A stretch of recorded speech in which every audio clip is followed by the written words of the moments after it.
You see all right? All right, everybody. So we don't often get a chance to do this. This is a relatively new, high-profile, latest generation silicone implant. It had to be removed for unrelated purposes, and so it has to be destroyed. And so I thought we might learn a little bit from it before we get rid of it. So implants are generally two-part devices, and I'm going to take a knife here, and I'm going to cut through it.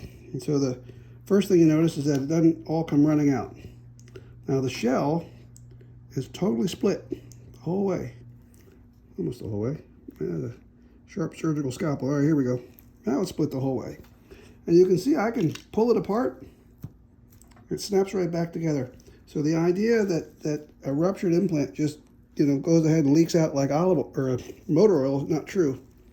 And even if I kind of exaggerate that to the point that you can see the fibers or the material starting to tear, if I put it back, it seals right back up. Pretty interesting. Now what we'll do here in just a second, I hope you can all see this, is let me see if I can start to peel without cutting the surgeon's fingers.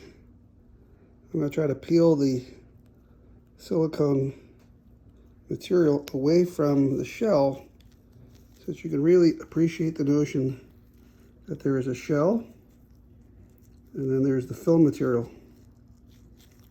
My blue finger, all right, is on the outside, and I am trying as best I can to create a tissue plane where one doesn't exist, or a plane between the material. This is the silicone gel, and then this is the shell that it rides in.